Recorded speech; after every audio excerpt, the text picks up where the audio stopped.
When the zombie outbreak occurred, everyone in our squad developed supernatural abilities, except for me. The manipulative girl in our group called me a burden and instigated others to leave me behind in a crowd of zombies as she ran off with my childhood friend turned boyfriend. However, I suddenly realized that it wasn't that I lacked abilities, my ability was just incredibly extraordinary. 01. 2 weeks prior, the zombie outbreak coincided with our photography club's team building day.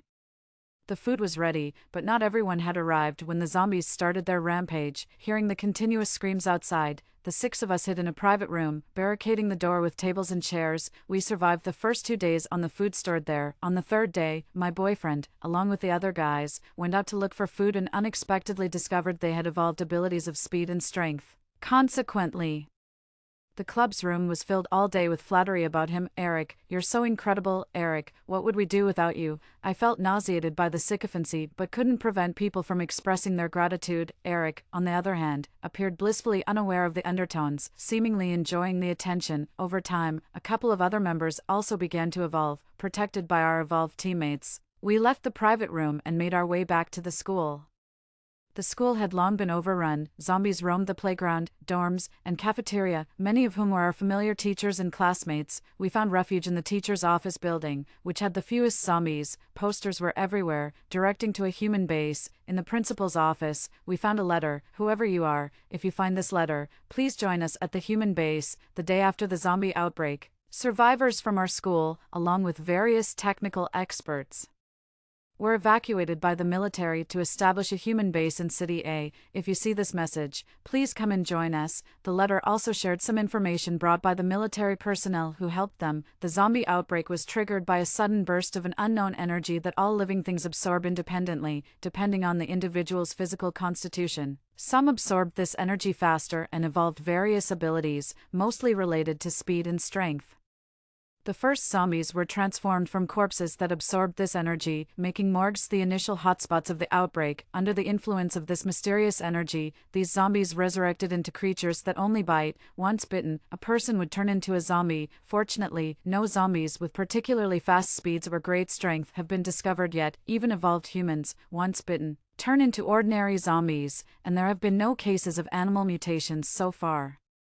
After reading the letter, we sat down on the floor, staring blankly. We had thought returning to school would mean safety, which motivated us to take the risk of coming back. However, it turned out the survivors had already relocated. After a moment of stunned silence, Eric broke the silence. Let's go to City A. There are 3 of us with abilities among the 6. We should be able to make it there. Eric, my childhood friend and boyfriend, was also the president of the photography club, besides us. There were 2 other guys and 2 girls. I wasn't very familiar with them, but the one who stood out the most was Lucy. Incredibly spoiled from a young age, every time we went out, she would act coquettishly to have the other guys carry her equipment. She was also very sweet talking to the girls, always calling them sister. Though she hadn't produced much work in over a year in the club, she was quite popular. Upon hearing Eric's suggestion, Lucy immediately agreed. Yes, let's head to the base. Eric will surely succeed in getting us there. She always added bro after calling Eric's name, making it sound like she was saying Eric bro, which felt awkward to me every time I heard it. However, Eric explained to me, that's just how Lucy is. She's younger, and she calls everyone in the club with a bro or sis. That made sense. And besides, Eric had been following me around since he was just a little kid, so I wasn't worried about anyone coming between us. The rest of the team had no objections, and as his girlfriend, I naturally supported Eric's decisions, so we decided to get ready and set off the next day. First, we found a map and then went to the supermarket to gather food. In our group, Eric took the role of the leader, being the club president. He had significant leadership skills and was the only one among the 6 of us who had dual enhancements in both speed and strength, so we unanimously decided to have him continue leading us. I acted like the strategist, responsible for planning the routes, combining the local maps to City A, current road conditions, and zombie situations. I mapped out the most reasonable route. The other 2 guys included one who was enhanced with strength, and another who, though not yet evolved, was a track team member and nearly matched another girl in speed who had speed enhancements. Lucy, even though she had no special powers, was beautiful and had a sweet voice. In Eric's words, She played a role in unifying the team. We had been walking for 2 weeks already. Where possible, we drove. Where not, we walked. Up until last week, everyone except me had developed some kind of special ability. Others had either speed or strength enhancements, and as time went on, their abilities grew stronger. Eric was a rare dual ability holder, and Lucy was even more impressive. Her ability was healing. Although every time she healed someone, their abilities and her own healing powers would weaken, they would gradually recover over time. Because of the unique nature of her healing ability, Lucy somewhat saw herself as a savior of the world and started looking down on me. Every day she would say things like, "Sis, although you haven't been much help, don't worry, we won't abandon you. Sis, even though you don't have any abilities, we're a team, and we will protect you, sis. Just don't feel like you are dragging us down, all right?"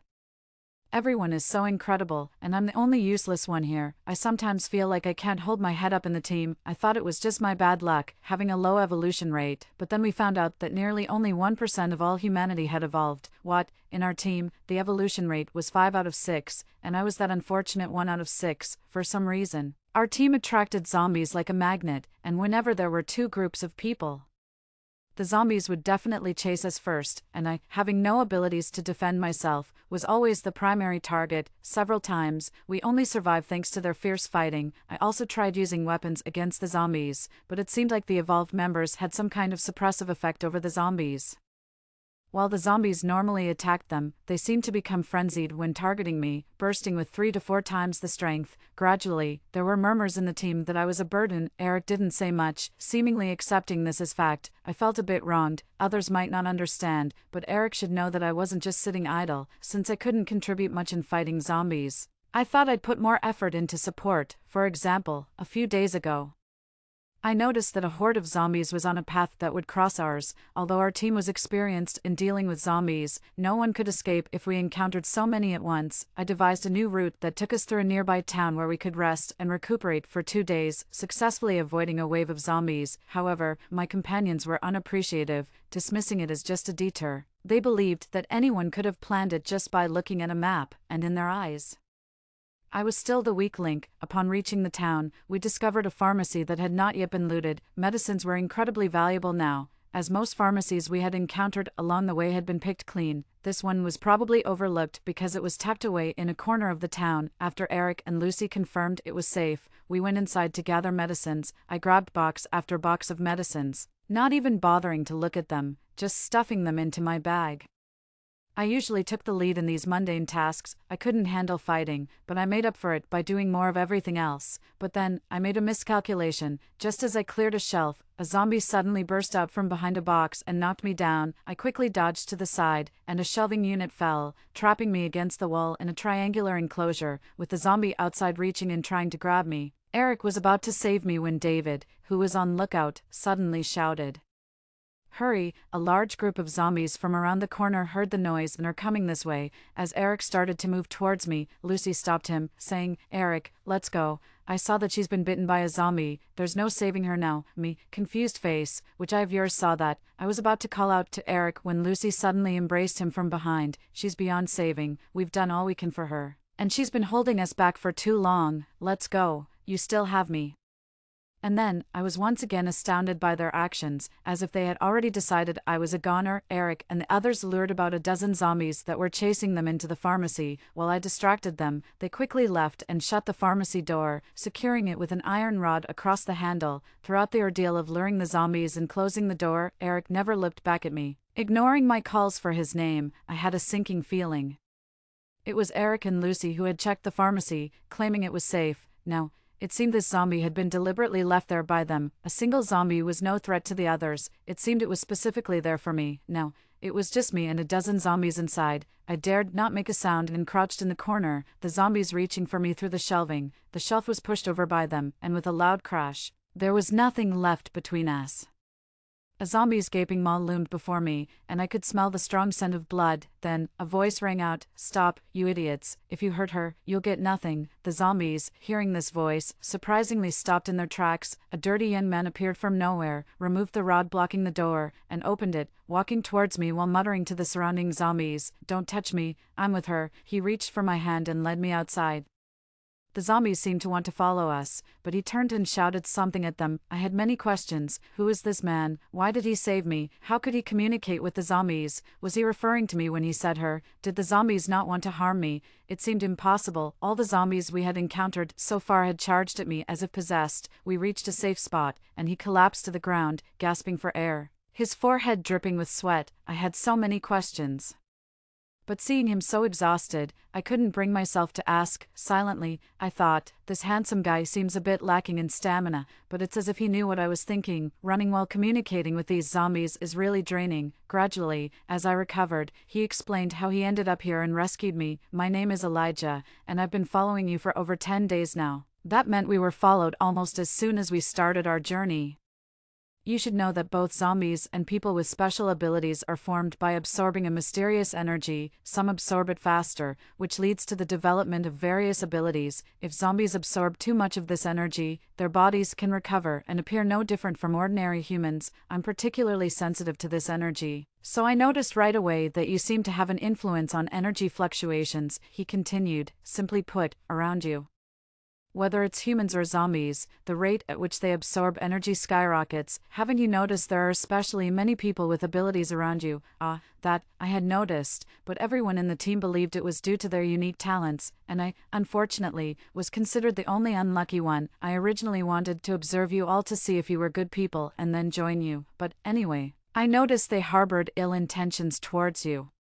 So I cautiously followed along, and that's how I managed to luckily save you this time. Sighing, I asked, what's your ability? Can you control zombies? It's not really about control, I can only communicate with them. What truly attracts them is your ability. They feel a closeness to you. Closeness. The thought of a zombie's foul, gaping mouth made me feel nauseous. I grimaced, but it seems to me they just want to eat me. They mean you no harm. It's just that they lack rationality.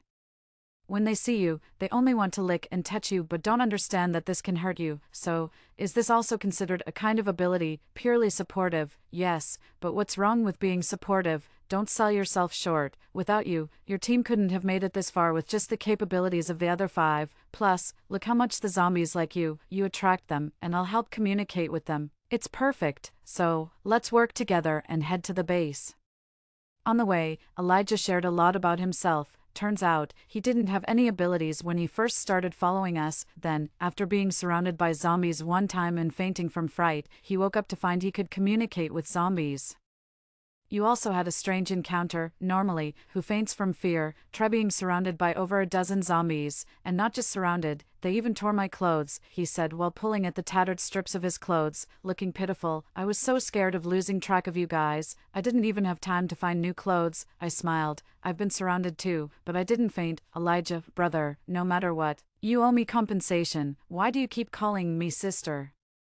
I picked it up from that green tea in your team. I found it works wonders. I gave him a noogie. Wonders my foot. Don't call me that. Tears welled up in his eyes as he looked at me pitifully. Sister, that hurts. If you keep copying that green tea, I'll throw you into a pile of zombies. Just stick with me from now on, and don't go back to your old team. You've been following us for so long. What else have you discovered? Let me play it for you. Saying this, Elijah pulled out a voice recorder. A sweet, affected voice came from the recorder. It was Lucy. Having Sister Dylan with us is just a waste of food. If we go to the base, our team of superpowered individuals is bound to get noticed. But Sister Dylan, a boy interrupted. Yeah, Eric, we had agreed to ditch her when we encountered a zombie horde. So what now? Eric, did you hear the broadcast? They said we superpowered individuals are national talents. Do you think it's appropriate for us, the nation's talents, to risk our lives to protect someone useless? I knew some members of our team were growing increasingly proud of their abilities, but I hadn't realized they'd come to see themselves as so superior. Back when we were in a club together, I didn't notice anything problematic about their values. I have no idea what kind of delusions they've been fed. Don't blame Eric. He is the kindest person I've met,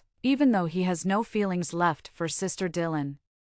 He can't bear to bring it up. It's disgusting, Eric said. We haven't had feelings for a long time. We just mistook friendship for love. We can't protect Sister Dylan forever. She needs to grow and face the zombies herself. If she can't overcome this, then it's just her fate. What kind of logic is that? You all know very well how Dylan usually treats everyone. A girl from the club spoke up for me. Her family wasn't well off. And after I found out I had recommended several part-time jobs to her. I was grateful she spoke for me at that moment. A boy impatiently interrupted her. Forget about usual times. Just consider now. After the apocalypse, we've protected her so many times. We've done more than enough. Meanwhile, we're out struggling to find food, and she, just because she has no powers, she gets to stay comfortably in the camp. Why, don't forget, we avoided a zombie horde thanks to Dylan's route planning. Eric interrupted her.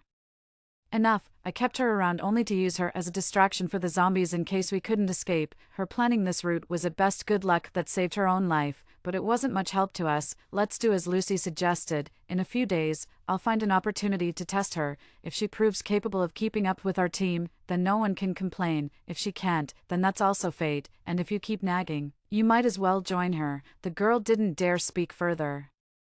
I couldn't believe these words came from Eric. Eric, who grew up with me and started pursuing me since high school, harbored such thoughts behind my back. I don't know if the apocalypse changed him, or if he was always like this. Just because these people have some abilities, do they think they're gods? Their so-called test was just to lock me up with zombies. It's no different from a death sentence. They just cloaked it in a seemingly noble excuse. If they had been upfront, I would have voluntarily left, parting on good terms, but I can't accept this method. I shudder to think, if Elijah hadn't suddenly appeared to save me, what would I have done? As Elijah said, zombies only like to be around me to absorb energy. They mean no harm, and they're even somewhat afraid of me, but since they always try to approach me, I could easily get hurt. If Elijah hadn't shown up, I would be a zombie by now. No, with my strange ability, perhaps even a zombie king. A slender hand turned off the recorder. Elijah's other hand rested on my shoulder. Wordless, Elijah looked at me worriedly for a long time before saying, I thought you'd be upset listening to this, but I had to let you see their true colors. You said earlier that their ability to generate powers comes from being around me and absorbing energy faster. Yes. And your team was originally supposed to have only 3 superpowered individuals.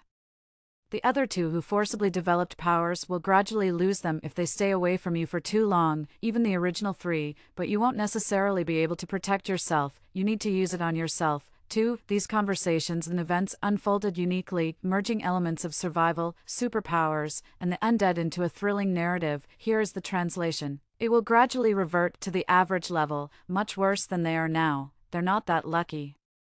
Not lucky enough that each of them could mutate on their own and still be so powerful. Interesting, I smirked. Let's meet them at the human base. If they can make it there successfully. The immediate priority was to find clothes for Elijah. His clothes were tattered and torn, with several large holes. We decided to check out the clothing stores in this small town. Along the way, zombies kept following us, although I knew they wouldn't harm us. It still felt odd. Elijah shooed them all away, keeping only 2 that looked smarter by his side. He was quite self-aware. Is this what they call borrowing the tiger's fierceness? Definitely, I agreed. Elijah casually picked out clothes, letting the 2 zombie minions help him decide. However, all they could do was groan. I finally understood why Elijah kept 2 zombies by his side. It was outrageously cunning. He had the zombies hold the clothes while he chose, treating them like underlings, to avoid dirtying the clothes.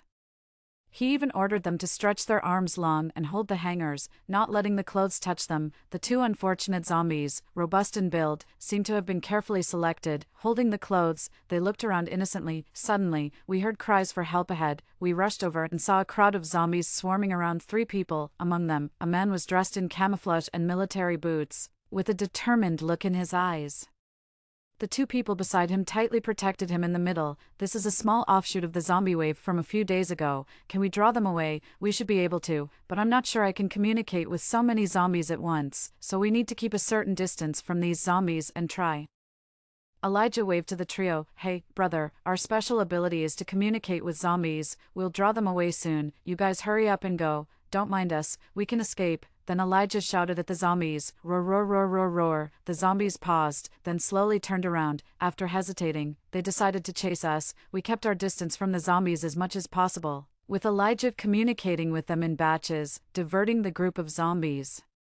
We finally shook off all the zombies where the 3 people could no longer see us. The enthusiasm of the zombies was overwhelming. The 2 zombie minions also got lost at some point. Why did you speak directly the first time I met you, but today you just roared? Elijah glanced at me, slightly embarrassed. Actually, roaring works too. Speaking consumes more energy. I spoke at the pharmacy last time because I thought it would be cooler to make an entrance that way. Actually. The effects of roaring and speaking are different. Can you control the strength of your ability and who you use it on? Teach me. I really wanted to control my ability. I didn't want to indiscriminately benefit everyone around me, sure, but there was a problem. I can't feel my ability at all, nor see its effects. No worries. Try closing your eyes and changing it a bit. I can feel it, after trying for a long time. I finally managed to control my ability at will.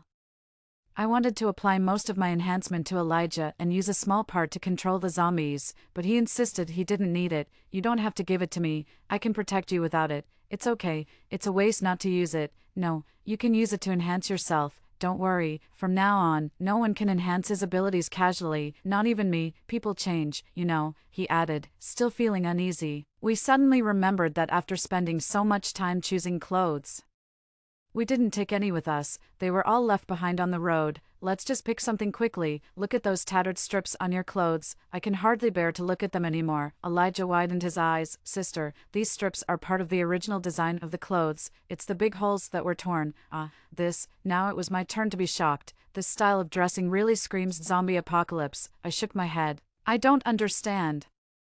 We walked and stopped intermittently, practicing our special abilities while having fun, and finally reached the human base. According to the informant, essentially some well-informed zombies, Eric and his group had arrived at the base 2 days ago. It took us a while to understand what that zombie was gesturing. The numbers didn't match. It wasn't the 5 people I mentioned, but only 3, including Eric and another person who was likely Clara, who had spoken up for me before.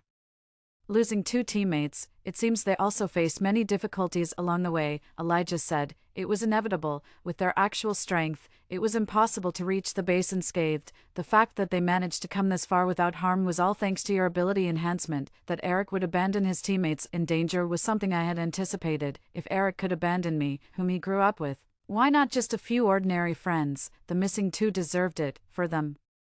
When misfortune happens to others, it doesn't touch them, so when it happens to themselves, there's no reason for me to feel sympathy. Today you watch others suffer coldly. Tomorrow when disaster strikes you, no one will cheer for you. The base really values those with special abilities. As we approached the gate surrounded by several zombies, the guards immediately became vigilant. Hello, Elijah started, but was interrupted. Holy shit, zombies can talk now.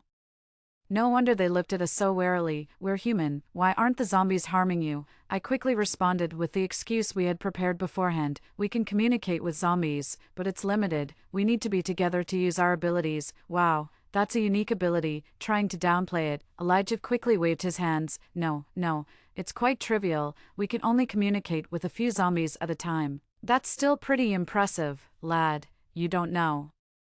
Our base values people with special abilities a lot. Yes, just a few days ago a young girl arrived, said to have healing powers. The higher-ups in the base treated her like a treasure, and our second-in-command even arranged for them to stay at his own place. You folks with such talents will definitely be highly regarded here. We continued to ask, Uncle, have you seen that person use her abilities? No way. Her abilities are limited too, reserved for critical moments.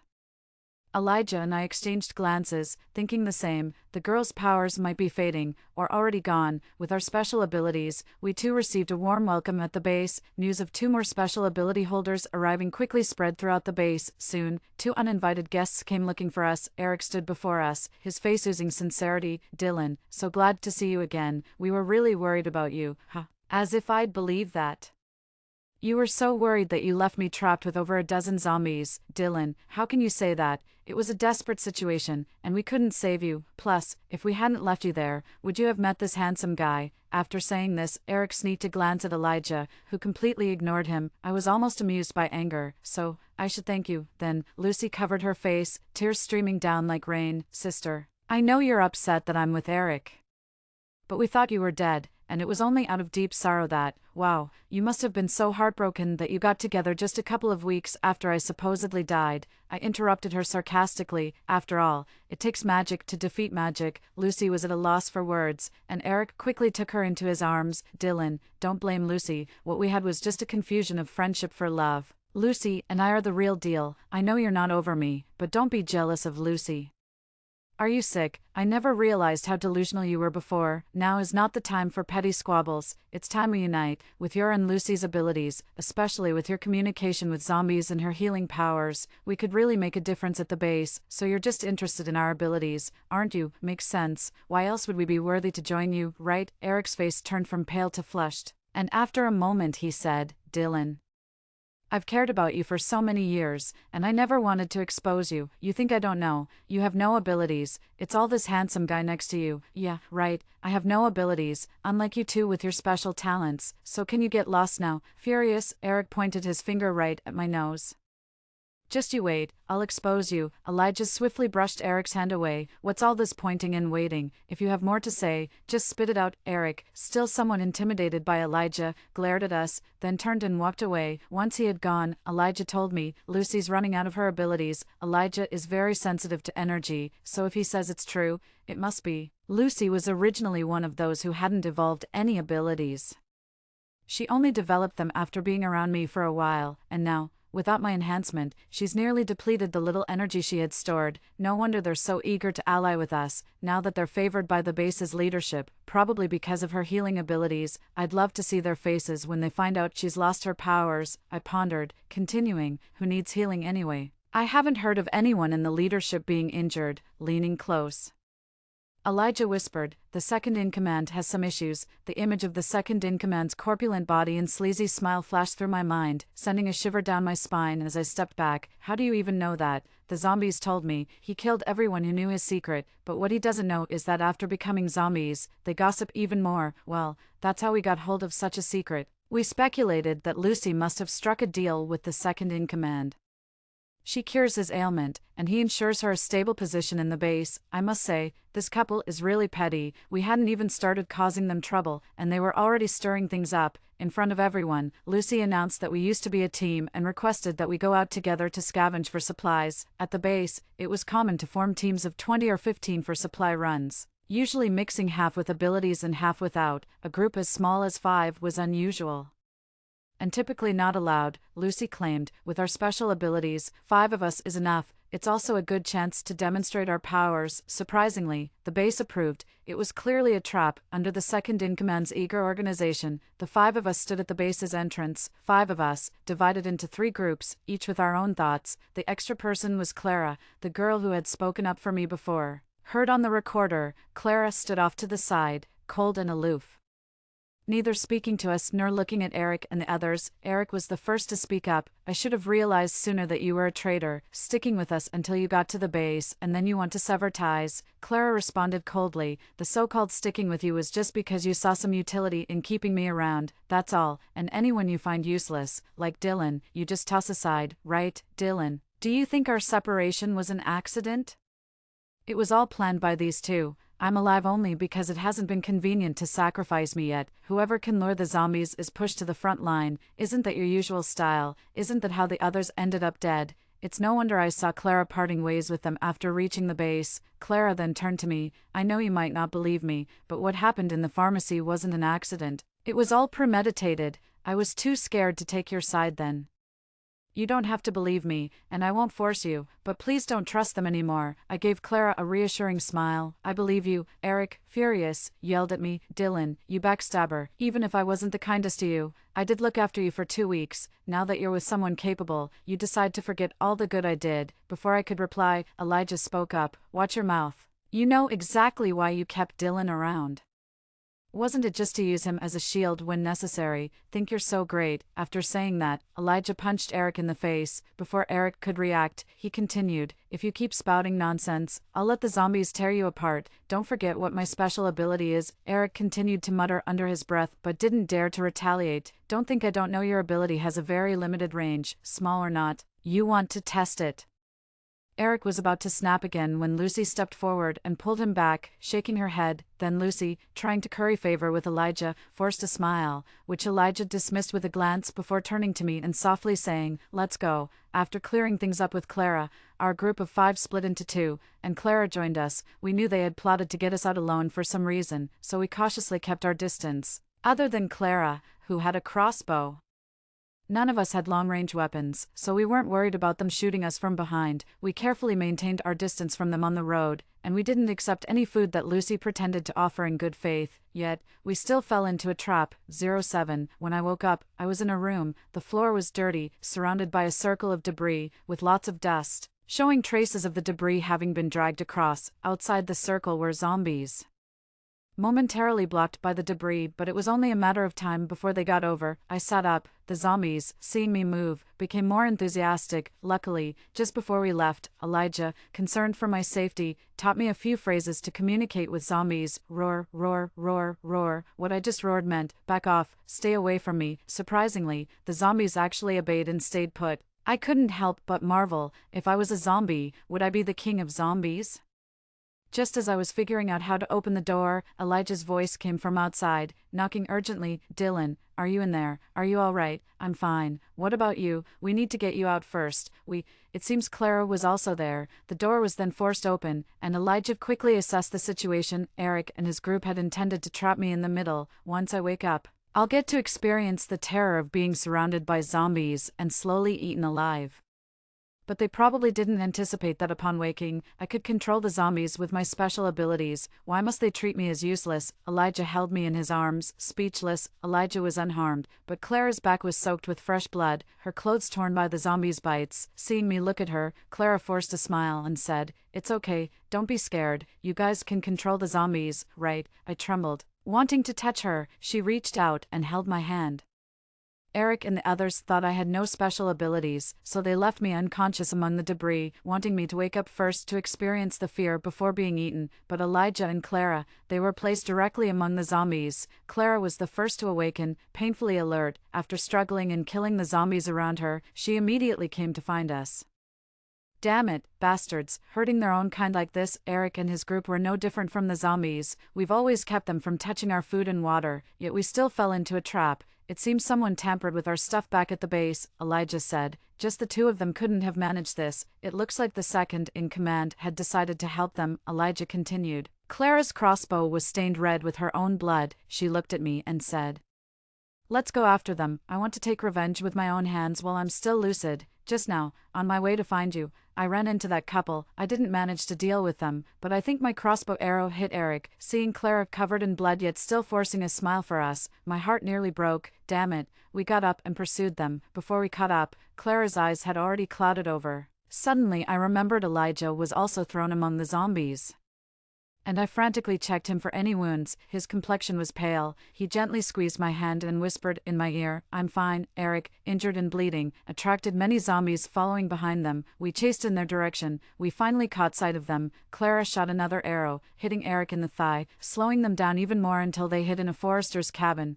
The zombies surrounded the cabin completely, and we approached. By then, Clara could no longer hold her crossbow and started roaring with the surrounding zombies. "Lucy, help me stop the bleeding. Now's not the time to conserve strength." Lucy hesitated. "Eric, hurry. I'm in so much pain." Lucy cried. "Eric, I lost my special abilities a long time ago." Eric slapped her hard. You damn woman, you've killed me. When I told you to take Clara's crossbow, you complained it was too heavy." Lucy was stunned for a moment.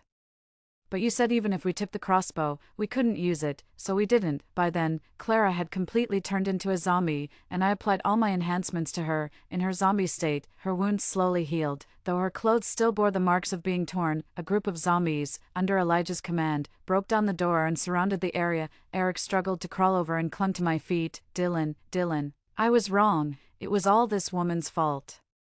Think of our years of friendship. Save me, please." I kicked him squarely in the chest. "How can I save you? Didn't you say I didn't have special abilities and wasn't worthy of you? Didn't you just put us among the zombies again?" The more I thought about it, the angrier I got, and I kicked him over. "Damn it, Eric, have you ever considered that your life matters, but so do others?" I enhanced Elijah, and he directed a few zombies to hold Eric down, and the zombie Clara pounced on him. Clara didn't attack in the typical zombie fashion, but under Elijah's guidance, used an arrow as a dagger. Eric was left with thousands of tiny holes on his body. Lucy's face turned pale as she ran up and clung to Elijah's arm, pleading, brother, do you like Dylan? I'm prettier than her, I have a better figure, I'm much better than her, look at me, I can do anything for you." As she spoke, she began to unbutton her top. Elijah pushed her away with disgust. Do you know where you're better than Dylan? You're more shameless, more selfish, and more disgraceful. We pushed the door open, leaving behind a chorus of cries. 08. We returned to the base. We left Lucy in a cabin to stay with the zombies. Without any special abilities or protection, there was no way she could come out again. 5 of us went out, but only 2 of us came back, plus 1 corpse. When we reached the base, we noticed a different atmosphere. If before it was purely despair, now there seemed to be a glimmer of hope in their eyes. It was still the same guy guarding the gate. Hey, the 2 of you are back. Just in time. The boss is back. We've been waiting for nearly a month. Never thought the boss would actually return. I didn't know who this so-called boss was. All I cared about was whether we'd have a chance to kill the second in command. We had planned to assassinate him secretly and then leave. But just a quarter hour after we returned, someone respectfully came to invite us. You two, the ones who can communicate with zombies. The boss wants to meet you. We were led to a room, orderly furnished in dark tones. A man sat in the middle, flanked by 2 people, the same ones we had inadvertently saved last time. The man in the middle smiled indifferently at us. I just returned from a mission. I heard that 2 people who can communicate with zombies had arrived at the base, and I guessed it was you. Thanks for last time. It was nothing, just lending a hand. My name is Dominic. Consider this base your home. If you need anything, just let me know. I want to bring a zombie back. I won't let her go outside. We will keep her under control. All right. Lucy never came back with us, and the second in command, furious, tried to sabotage us secretly but was stopped by Dominic each time. Surprisingly, Lucy had a stroke of luck and managed to return. The day she came back, she was almost shot as a zombie because she was covered in zombie filth. It was by masking her scent this way that she managed to convince the zombies she was one of them and walked all the way back. The same day she returned, she was taken away by the second in command. That night, we found Dominic and asked him for a favor. The next day, a rumor spread through the base. The second in command was impotent, and who spread the rumor? Well, the entire base knew. Only Lucy was aware of that incident. Right, 09. Before we could act, the second in command was already dead. It turned out that the trap that had ensnared Dominic was set by the second in command. On the day the truth was revealed, the second in command tried to flee with his men but was shot in the head by Dominic. Searching his house, they found the tortured, disfigured corpse of a woman. Her skin was covered with wounds, her hair plucked out, and her face slashed with marks.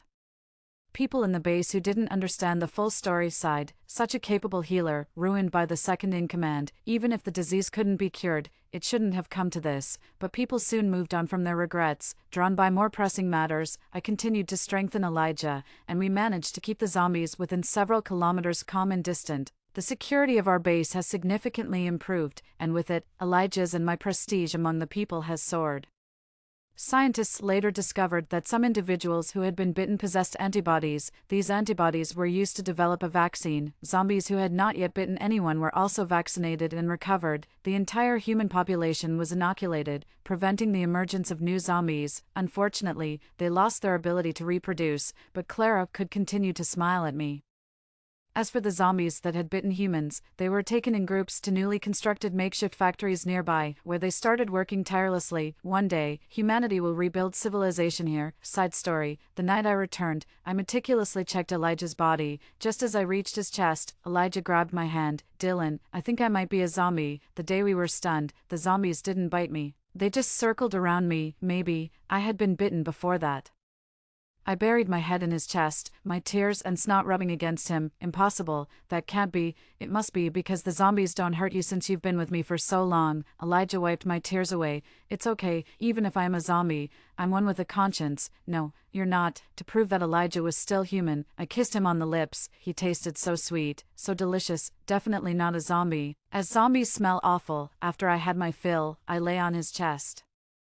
Even if you were a zombie, you'd still be my zombie. Just to be safe, we had Dominic arrange for scientists to check Elijah. Everything was normal. He just had zombie antibodies in his system. Later, scientists extracted these antibodies to create a vaccine for the human population, which prevented the creation of new zombies. But that's a story for another time. The scientist grumbled. Didn't you secretly come for a checkup yesterday? Why another one today? I know your antibodies are precious, and you are now a treasure of the base, but you can't keep wearing out this old man. You're single, you wouldn't understand, Dominic replied to the scientist with a mysterious smile on his face. Hearing this, I burst into laughter, thinking about my impulsive actions from the night before. I punched Elijah in the chest. You said you were a zombie, liar. Elijah smirked. I said maybe. Then he whispered in my ear, you can check again tonight. What met him was a barrage of playful punches. Liar, liar, liar.